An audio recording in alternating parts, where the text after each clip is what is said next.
Thank you all for joining. We are thrilled to welcome you here today at Rush as we mark another COVID-19 pandemic milestone, the lifting of the mask mandates. We do not enter this phase of COVID-19 lightly, as we have said all along. It's essential that we follow science, and science now tells us that we can ease our use of masks where appropriate.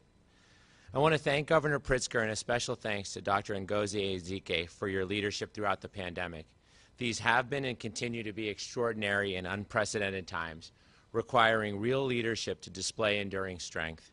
You have kept our state focused on the greater good, ensuring that all of us stay safe, especially at-risk individuals with autoimmune or other health issues. The pandemic is not over, and we must continue to be mindful that there are still many who are vulnerable, and all of us should do whatever we can do to keep them safe. We need to respect those who need or choose to wear a mask. Get vaccinated, get your booster, and get your flu shot. Encourage your family and friends to do the same. We've all learned important lessons from the last surge as we've battled Omicron. Previous surges were extraordinarily challenging because so little was known about the virus. This time, our biggest challenge was different. It was staffing. The pandemic has been relentless for all. For those of us in healthcare, the impact has been more severe. Healthcare is a calling and continues to be. And while the last 2+ years have tested our mettle, we remain strong for our patients and for one another. People who put aside their fears in service to others are heroes. From the very beginning of this pandemic, staff at hospitals and clinics across Chicago and our nation have displayed amazing resolve. We applaud collectively the incredible work, the essential workers, and what happens in emergency departments, ICUs, and on patient care floors every day.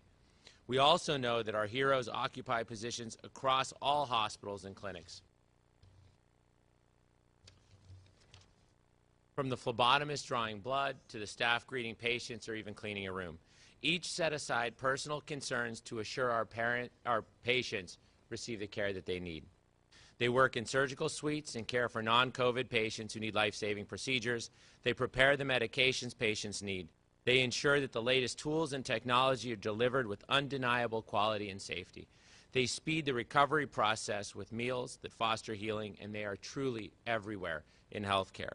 We are deeply proud that Rush is where this milestone is marked, but I can say with certainty that these acts of heroism have taken place at every hospital in Chicago, Illinois, and our entire country. Today, we extend a deep and sincere thanks to all here at Rush, healthcare workers across Chicago and Illinois, for their extraordinary commitment.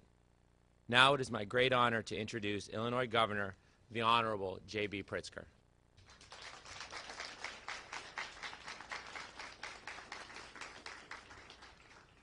Well, good afternoon, everyone. Thank you so much to Dr. Omar Latif and to the entire Rush medical community for hosting us today. Thank you.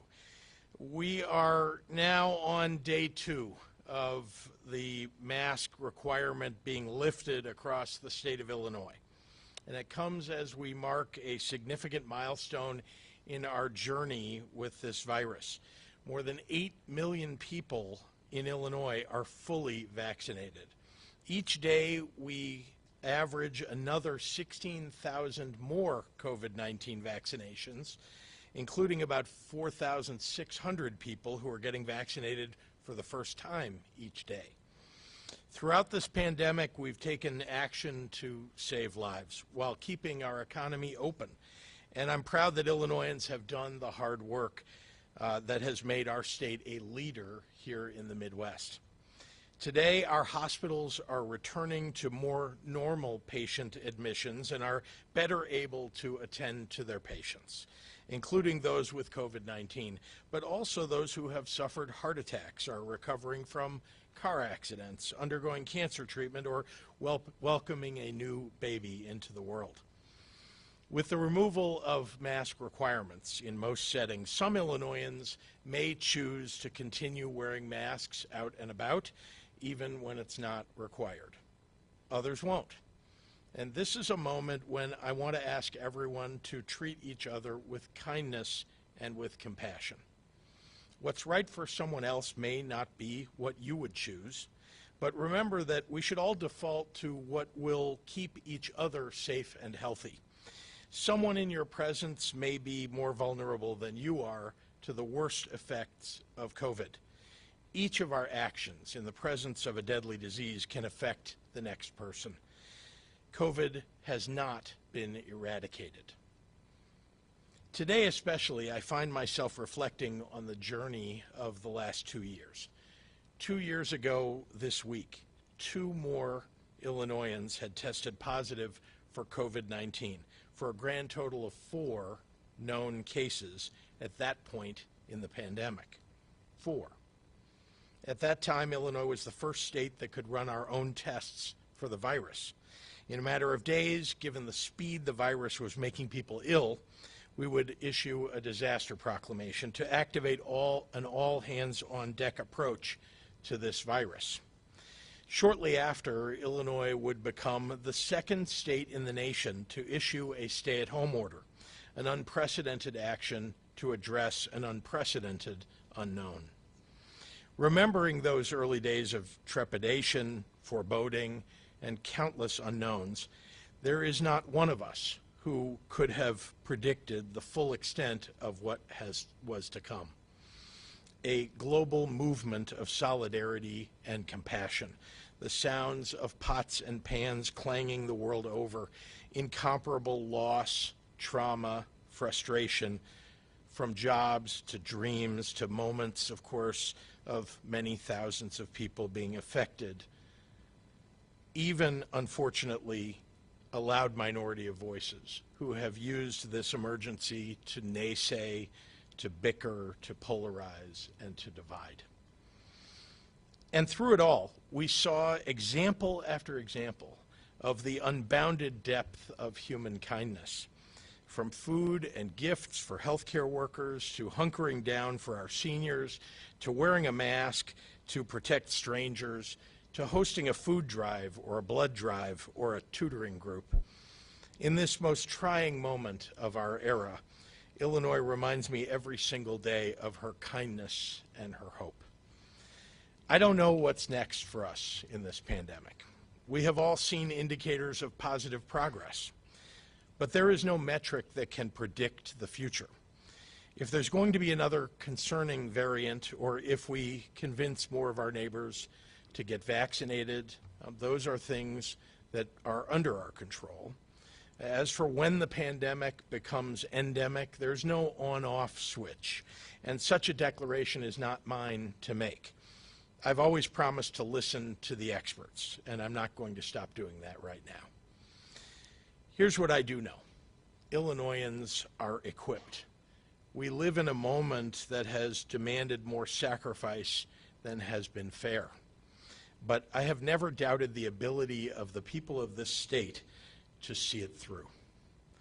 I know that today, with 80% of our seniors and more than half of our eligible residents boosted, and with Illinois leading the Midwest in vaccination rates for young and old alike, it is so good to see so many smiling faces again. The majority of the people of this state did not hesitate to do the right thing for their family, for their friends, for their community, and today we reap the benefits now of that commitment. I know that no matter what comes next, Illinoisans are fundamentally all about looking out for one another. Nowhere is that spirit more evident than in the Illinois medical community. In addition to Dr. Lateef, I am joined today by Julie Pride, the administrator of the Champaign Public Health Department, A.J. Wilhelmi, the president and CEO of the Illinois Health and Hospital Association, and of course our own Illinois Department of Public Health Director, Dr. Ngozi Ezike. From the halls of our hospitals to health clinics to local health departments, these individuals have had no respite from the unrelenting agony of the most brutal parts of this global pandemic. For 2 years, they have battled an invisible enemy with the weight of the world on their shoulders, followed by the burden of saving people who don't believe sometimes that they need to be saved. These people are warriors.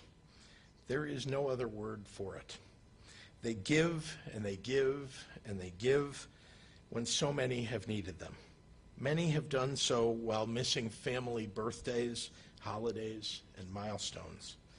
They have stretched themselves into superhumans, and in doing so, offer the greatest recent examples of humanity and caring. I am deeply, deeply grateful. I always will be. And so are the people of this state. And on that note, I have an announcement and a particularly special thank you to make today. For over 3 years, Dr. Ngozi Ezike has served as head of the Illinois Department of Public Health. With all her being, she has dedicated each day, and I mean every day, to the agency's mission to protect the health and wellness of the people of Illinois. For much of the last 2 years, she's dedicated every night, too. Even with this unprecedented internal workload, Dr. Ezike prioritized joining me at more than 160 COVID press conferences, make that 161, providing not only the latest expertise and data, but also her empathy and her compassion, becoming a beacon of stability for millions during a time of tremendous uncertainty. And she's been doing so both in English and in Spanish. She has an unshakable faith in God, and she has leaned on her faith to give her the strength to care for the world. I have watched Dr. Ezike mourn the loss of every one of the more than 32,000 Illinoisans who have died from COVID-19. This pandemic is a collective trauma that has, for many, numbed their ability to comprehend death on a massive scale. Not Dr. Ezike. No number of sleepless nights and endless days could wear her down her commitment to think first and foremost of Illinois' most vulnerable. I ran for office. She did not. But throughout the crisis, she has stood beside me every step of the way. I am not putting it lightly when I say that she has had one of the hardest jobs in the world. There is something particularly heroic about the service of an extraordinary individual who did not seek greatness, but found it anyway. Dr. Ezike's last day leading our Department of Public Health will be March 14th. It is a change that I'm loath to accept. But perhaps she can finally get a good night's sleep and precious time with her husband and her 4 kids, and boy, it is well deserved. I have utmost faith that Dr. Ezike's next journey will also bring more good to the world, as has been the hallmark of every step of her career. She will go down in the Illinois history books as a woman who changed our state for the better. She saved lives, many, many thousands of lives. And on that note, I have issued a proclamation declaring today, Tuesday, March 1st, to be Dr. Ngozi Ezike Day in the state of Illinois.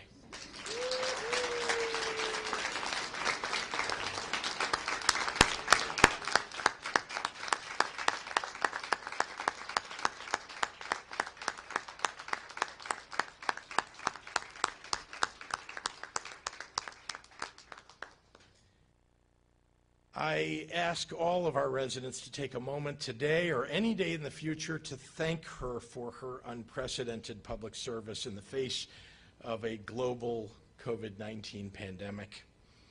Dr. Ezike has big shoes to fill. She leaves behind these big shoes, and I'm pleased to announce that one of her top deputies, Amal Tokars, who has joined us at COVID-19 updates in the past, will be leading IDPH in the interim as we look for a permanent successor. Amal Tokars has been an instrumental senior member of Dr. Ezike's leadership team, and the people of Illinois will be lucky to have her watching out for them. And with that, I'd like to turn it over to a few medical professionals who wanted to take a moment to thank Dr. Ezike themselves. And we'll start with A.J. Wilhelmi, the president and CEO of the Illinois Health and Hospital Association. A.J.?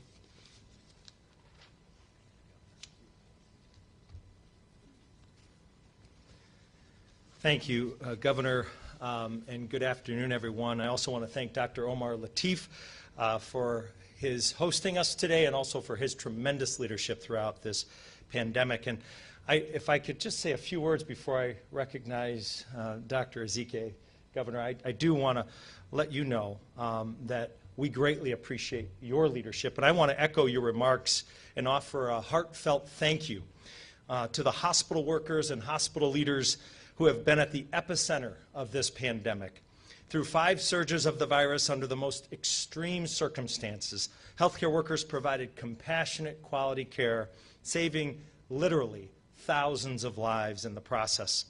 And despite the many challenges, the hospital community has managed through the pandemic with hospital leaders relying on their communal knowledge and experience to avoid a breakdown in the state's healthcare system. Good leaders set the tone and allow experts to utilize their expertise and do their jobs in times of crisis. And Governor Pritzker did that throughout this pandemic. So, Governor, I want to personally thank you, and on behalf of the entire Illinois hospital community, I want to thank Dr. Ezike, I want to thank Deputy Governor Sol Flores and your entire team, all of whom were instrumental in allowing hospitals to provide their very best care to patients across the state of Illinois. And Governor, you and your team gave hospitals the flexibility to effectively adapt and respond to the public health emergency. You helped hospitals secure the scarce resources they required. It has truly been a strong and effective partnership. And now, even with this critical support and collaboration, the pandemic has taken a toll on all of us, including our healthcare facilities. Hospitals are one of the few entities in a community that are always open. Every hour of the day, every day of the year, when you need care, you go to your local hospital. And while we're all relieved to see COVID-19 hospitalization decline, as you said, Governor, we know hospitals will continue to be active as patients who deferred care during the pandemic return to the hospital to catch up on needed medical appointments and surgeries, and patients are certainly encouraged to do just that. So after 2 years of confronting challenge after challenge and enduring organizational stress and fatigue, hospitals are financially for including a healthcare workforce initiative in his budget to help hospitals address staffing issues and provide relief to healthcare workers.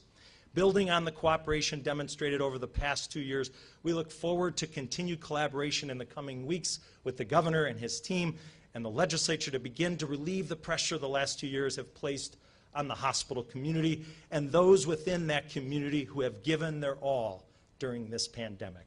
Our continued partnership will be critical as we work together to recover from the stresses of the pandemic and to further strengthen our healthcare system as we look ahead to the endemic phase of COVID-19. And if you just give me one more minute, I do want to, at this time, recognize a colleague in Dr. Ngozi Ezike, someone who has shown tirelessly her passion and commitment to keeping Illinoisans safe. I personally witnessed Dr. Ezike's deep commitment to protecting the residents of Illinois from this deadly virus, and I know she put everything she had into her role. So Dr. Ezike, on behalf of the entire Illinois hospital community, thank you for your outstanding leadership under the most challenging circumstances, for your support of hospitals and healthcare workers across the state of Illinois, and for our strong partnership throughout this pandemic. On a personal note, it has been a real pleasure to get to know you and to have the opportunity to work closely with you for the past 2 years, and I wish you all the best going forward.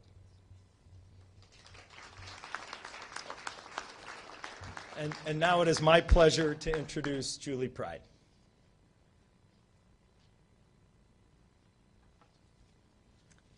Hi, good afternoon. I want to first thank Governor Pritzker for the opportunity to be here today and for this welcome announcement on our path to safely restore Illinois and for always leading with science and sound public health. We all know that that has not been the case in other parts of this country. Of course, I want to thank Dr. Ezike for her amazing, consistent, steadfast leadership, innovative ideas, and her commitment to working closely with local health departments through this incredibly difficult time. Her leadership has been inspiring and so appreciated. In Champaign County, as all over Illinois, we are eager to see this pandemic in a rearview mirror. While we're not there yet, we are in a very hopeful place. We now have enough community immunity that along with the vaccines and treatments, we can transition to the endemic phase by focusing on preventing medically significant illness and healthcare system strain. In Champaign County, we have lost 290 of our residents, and while that number is devastating, and I've certainly felt every one of them, I can't imagine what Dr. Ezike has gone through, because you do feel it. They're more than numbers. It could have been far worse, excuse me. As we move into the next phase of COVID, this is not good. I'm sorry. As we move into this, see there, that's so typical. I'm struggling. I'm on the verge of tears in front of everyone. And who comes to the rescue? Dr. Ezike. As we move into the next phase of COVID, we will continue to encourage vaccination as the single best practice to protect our healthcare system and to further prevent needless deaths. We will continue to build our public health capacity and infrastructure, including use of data-driven technology, and we will continue to dispel myths and rumors that have been the cause of so many unnecessary hospitalizations and deaths. And most importantly, we will continue the partnerships forged during this pandemic and will work to make the public health system even stronger and more resilient. And now I'll just rub my nose in front of all these cameras. I am honored that I am the one who gets to introduce Dr. Ezike on behalf of my staff of 200, my community, who have been amazing partners through this, and the other health department administrators in the state of Illinois. I can say this is my third pandemic, and I simply cannot wrap my head around doing this without you and Governor Pritzker in the leadership roles. So it is my great honor and my heartfelt appreciation and pain because she's leaving, but that I welcome Dr. Ezike and thank her so much for her service. Thank you.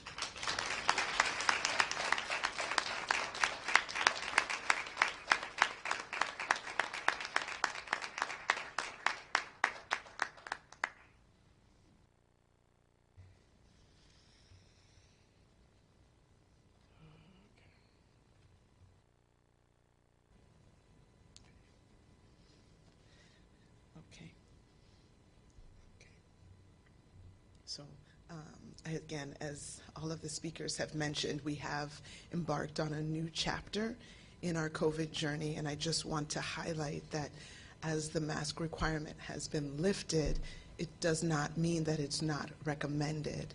And as we think about our individual situations and who we may be coming around with, who we are living with, it may absolutely be the case that you are an individual either because of your own self-assessment, risk assessment, or because of those that you live with, that you will continue to wear a mask. And so I echo the pleas from Governor Pritzker, Honorary MD, that we just be respectful of each other's choices. No one knows.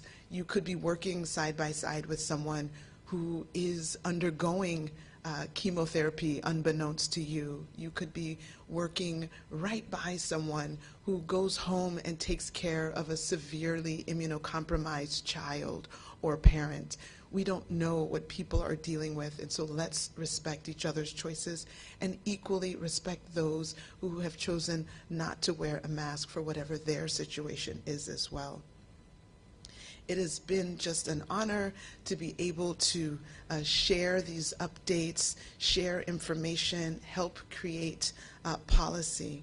Thinking back, January 2019, I got a call from a blocked number that I answered, and it was at that time that Governor Pritzker offered, and I accepted the offer to serve as the director of the Illinois Department of Public Health.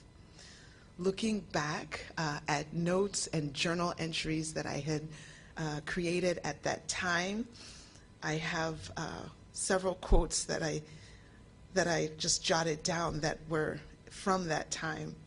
One said, "Wow, a dream is coming true for me even before I ever dreamt the dream, but it's now my reality." Another one said, "I'm so excited to grow and be stretched to new limits." Didn't exactly know the full impact of that.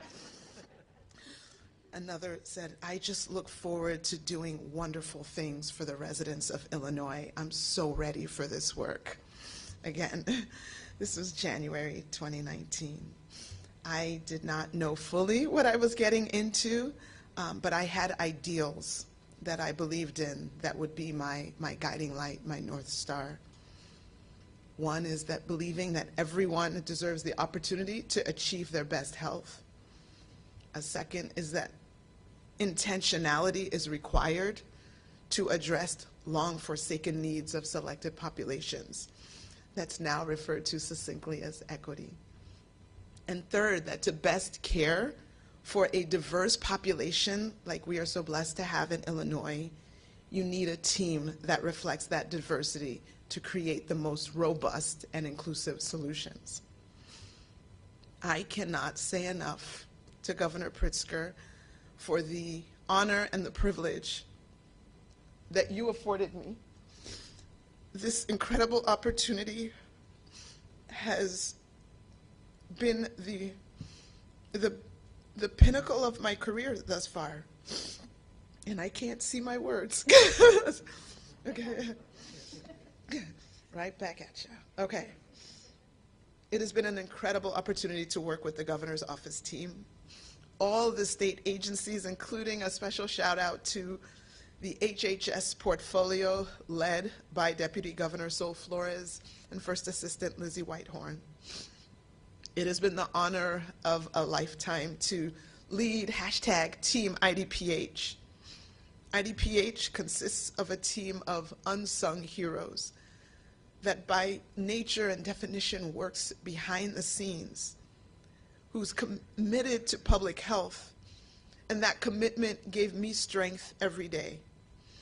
Of course, my main battery charger came from my deep-seated faith, and I absolutely received the renewing strength that people all across Illinois sent me through their prayers that also covered me.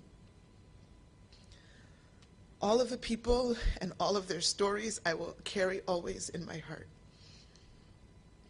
I acknowledge and mourn with the families of all the lives lost, not just to COVID, but to gun violence, to suicide, to drug overdose, to racism, to cancer, and all the other diseases and ills that public health officials and all of our partners work tirelessly to curb.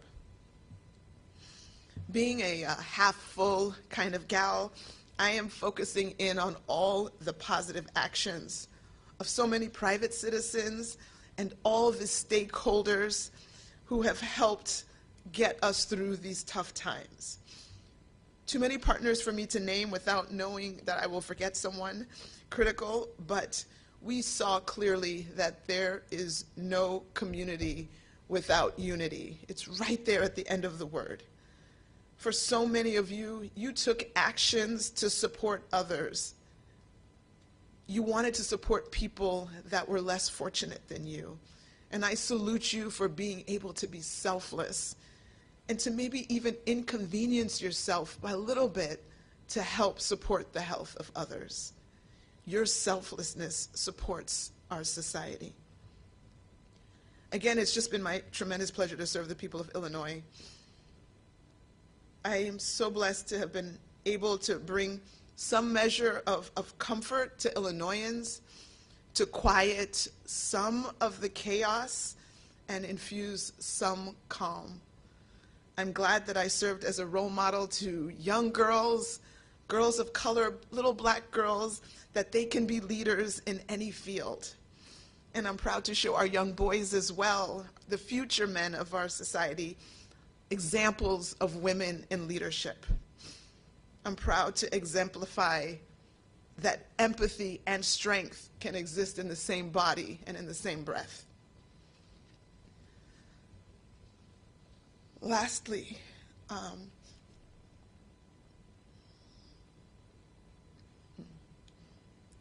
there is another group, a smaller group of people who also sacrificed a lot in order to allow me to serve Illinois.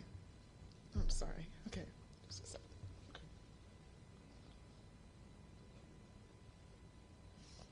Yeah.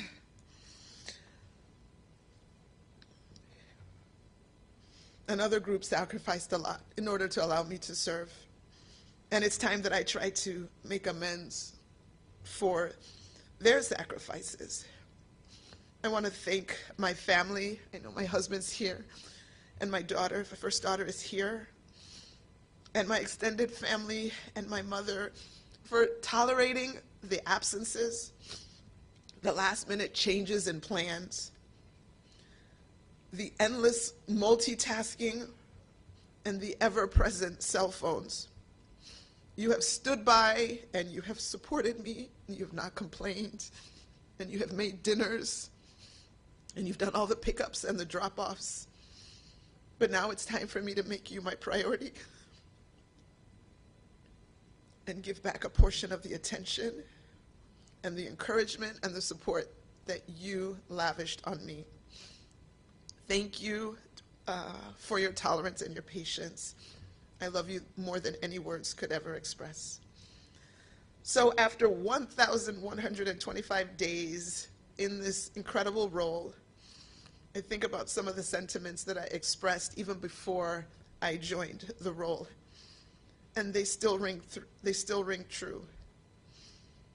I still look forward to doing wonderful things for the residents of Illinois. I'm still excited to continue growing and stretching to new limits. And I remain ever so grateful for this incredible opportunity. People of Illinois, rest assured that you will continue to be well served by #TeamIDPH. We will continue to be working and advocating on your behalf. Thank you again, Governor Pritzker. Thank you to all the people of Illinois. And may God bless our great state, our country, and our world with health, with peace, and with love. And I don't think I can leave without summarizing my notes in Spanish, so I'm going to do that. En enero del 2019, recibí una llamada de un número bloqueada que contesté. Fue cuando el gobernador Pritzker me ofreció y acepté la oferta de servir como directora del Departamento de Salud Pública de Illinois. Mirando hacia atrás en notas y entradas de diario, un sueño hecho realidad para mí incluso antes de haber soñado. El sueño es ahora mi realidad. Estoy muy agradecida por esta oportunidad. Estoy emocionada de crecer y llegar a nuevos límites. Espero hacer cosas maravillosas para los residentes de Illinois. Estoy lista para trabajar. No sabía completamente en lo que me estaba metiendo, pero tenía ideales en los que creía que serían muy luz de guía, creyendo de que todos merecen la oportunidad de lograr su mejor salud, que la intencionalidad es necesaria para atender las necesidades largamente olvidadas de las poblaciones seleccionadas, ahora referido sucintamente como equidad. Para atender mejor a una población diversa, se necesita un equipo que refleje esa diversidad para crear las soluciones más sólidas e inclusivas. No puede decir lo suficiente, gobernador Pritzker. Me siento muy honrada y privilegiada de que me haya dado esta oportunidad. Ha sido un viaje increíble. Es increíble trabajar con el equipo de la oficina del gobernador, con señora Sol, Flores y Lizzie Whitehorn, con todas las agencias estatales, un saludo especial al colectivo del Departamento de Salud y Servicios Humanos. Ha sido el honor de mi carrera profesional liderar el equipo IDPH. El IDPH está formado por un equipo de héroes anónimos cuyo compromiso con la salud pública me fortaleció todos los días. Por supuesto, mi cargador de batería principal provino de mi fe profunda y recibí absolutamente la fuerza renovadora que la gente de Illinois me envió a través de sus oraciones que también me cubrieron. Las personas y sus historias las llevaré siempre en mi corazón. Reconozco y lamento con sus familias todas las vidas perdidas por la violencia de las armas, el suicidio, las sobredosis de drogas, el racismo, el cáncer y el COVID y todas las demás enfermedades y males que trabajamos incansablemente para frenar. Soy de vaso medio lleno, así que me estoy enfocando en todas las acciones positivas de tantos ciudadanos privados y organizaciones interesadas para ayudar a otros en tiempos difíciles. Hay demasiados socios para nombrar sin olvidar a alguien crítico, pero vimos que no hay comunidad sin unidad. Para tantos de ustedes que tomaron medidas para apoyar a otros en una situación más precaria que la suya, los saludo. Su desinterés apoyo a toda la sociedad. Ha sido un placer servir a la gente de Illinois. Me siento bendecida por haber podido brindar algo de consuelo a los habitantes de Illinois para calmar parte del caos y infundir algo de calma.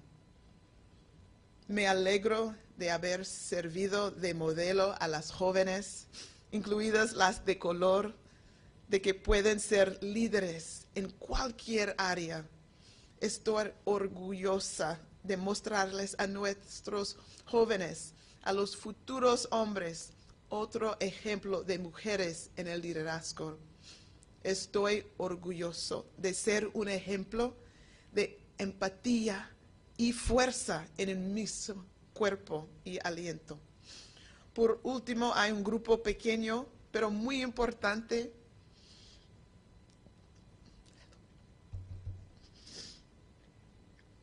de personas que han sacrificado mucho para que yo pudiera servir a Illinois.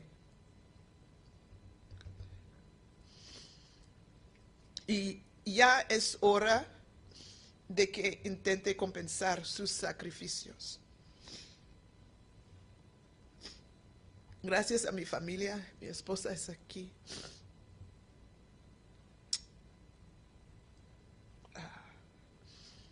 Y mi madre, mi familia inmediatamente y extendida, por tolerar mis ausencias, los cambios de planes de última hora, las interminables multitareas y los siempre presentes teléfonos móviles. Ustedes se han mantenido al lado, apoyándome y sin quejarse nunca. Pero ahora es el momento de prioridad y les devuelva una parte de la atención, el ánimo y el apoyo que me prodigaron. Gracias por su tolerancia y paciencia. Los amo más de lo que cualquier palabra podría expresar. Así, después de 1125 días, los sentimientos que expresé antes de mi primer día en el Departamento de Salud Pública de Illinois aún son ciertos. Estoy muy agradecida por esta oportunidad. Estoy emocionando de crecer y llegar a nuevos límites. Todavía espero hacer cosas maravillosas para los residentes de Illinois. Gente de Illinois, tengan la seguridad de que seguirán siendo bien atendidos con el equipo de IDPH, trabajando y abogando en su nombre. Gracias, gobernador Pritzker, y a la gente de Illinois. Y que Dios bendiga nuestro gran estado, nuestro país y nuestro mundo con salud, paz y amor. Mucho gusto por su apoyo.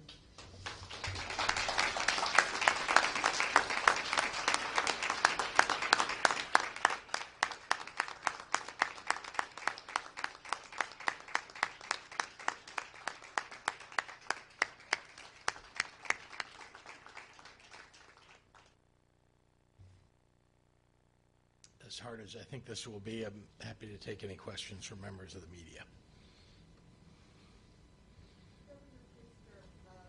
Well, we'd love to ask a couple of questions to Dr. ZK if she'd let us. Right?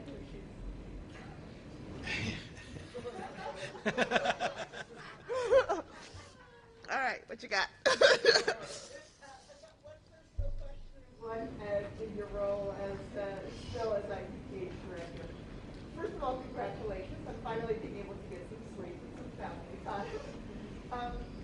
You've obviously had a lot to deal with in your position over the last couple of years, including, unfortunately, threats and attacks on your person. What made this the right moment to leave, and is there already a next step for you? Yeah.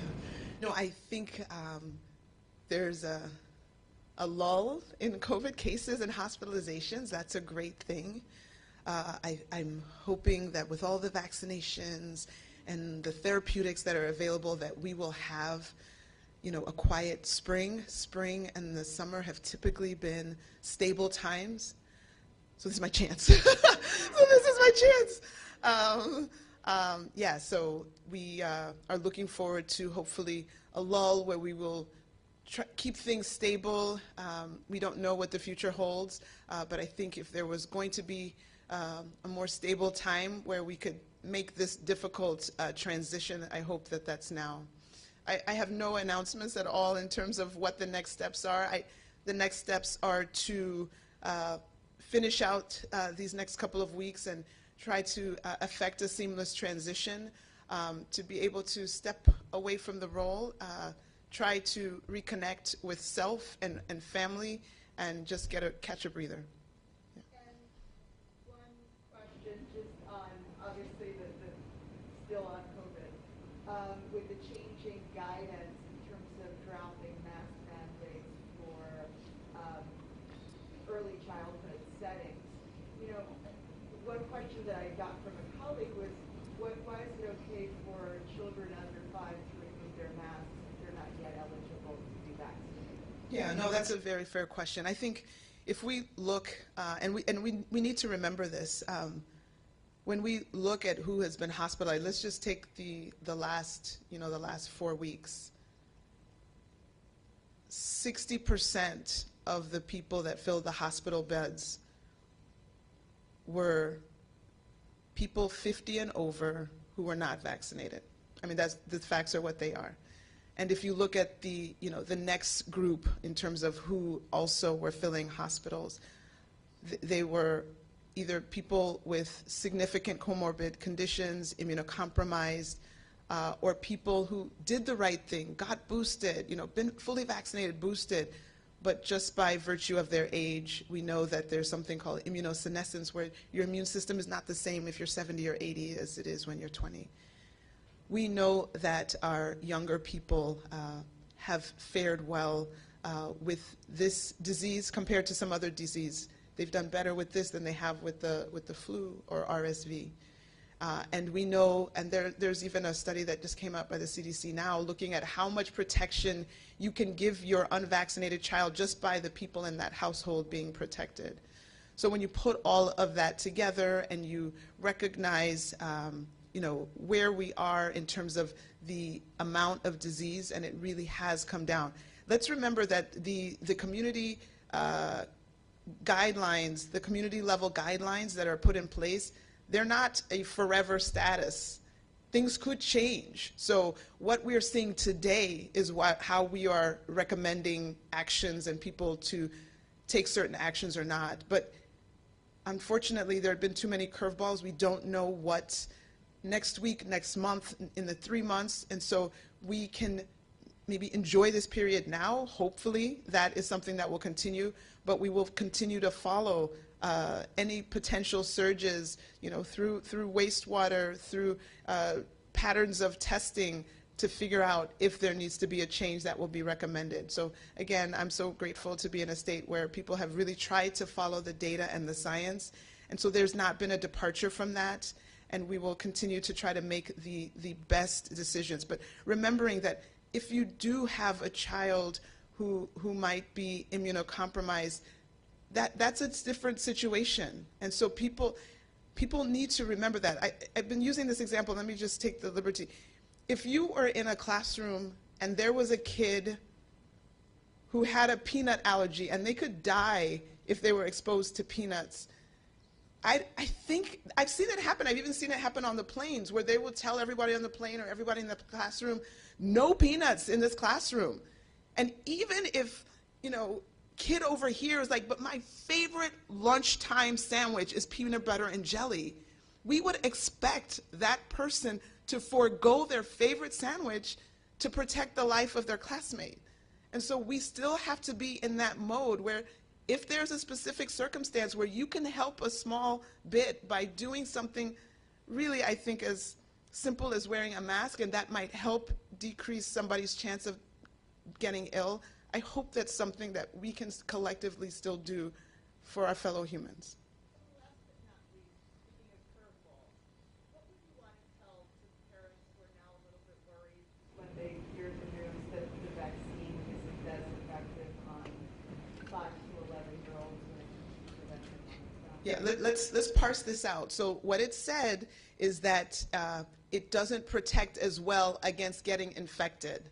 And for a lot of people who have been vaccinated and boosted, we know Omicron swept through and still caused infection, but they did not end up in the hospital. So we need to redirect and focus on what it still does, and that was still to minimize hospitalizations. And I think if you're going to choose something that the vaccine will do, you want it to prevent hospitalizations and death, and it still did do that. All right. You said that when you were accepting this position, you journaled that you were ready to grow and be challenged, not knowing that this was what you were going to face as you're now on the other side, preparing to depart. How do you feel like you have grown the most or been challenged the most over the past 3 years, especially during the pandemic?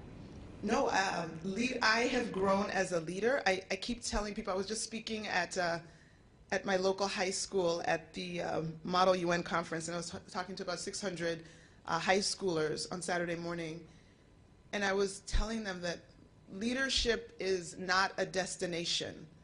It's a continuous journey, and we are all leaders. You might be a leader in the fact that you're the firstborn in the family, and so you have some kind of responsibility over your siblings. You could be a leader in a classroom where you're the one that speaks up if you see that someone is being bullied. I have been able to continue to grow leadership skills in all directions, not perfecting anything yet. I feel like there's still plenty of room to grow. My staff can tell you for that's true. But I think definitely learning the best ways to navigate difficult conversations, understanding how to bring people of different backgrounds with different desires, how to find something that might maybe not satisfy everyone, but at least be clear enough in communication to explain why you landed here and have them at least respect the process of your thinking. Being able to make decisions quickly when they need to be versus gathering everybody together and getting all the troops together to get buy-in from many stakeholders, figuring out when and where you pull which lever. All of those things I am still growing and have been blessed to have the opportunity to really probably grow faster than I would have in another role in another time, but definitely feel that I was called for such a time as this, and appreciate all of the growth. Thank you. All right, thank you, everyone. Thank Can I you. ask one off-topic question of the governor? Governor, last night you sent letters to the heads of pension systems in the state to ask for the possibility of divesting themselves from any assets that are Russian assets or from Russian-based companies. How realistic, feasible is this? Have you heard back from them? Have not yet heard back from the 5 pension systems, and that's why I asked them, as I did, to look into how they might accomplish that. It's not an easy task, and there are a variety of reasons why it's not an easy task, but it's an important task. And so divesting of Russian assets, Russian investments at this moment when Russia is a terrible aggressor, killing people seemingly endlessly across Ukraine. We need to take action, all of us, in any way that we can, and certainly the state of Illinois, if we have any investments, and I don't know that we do, but if we do, we should take that action. Yeah. Thank you very much.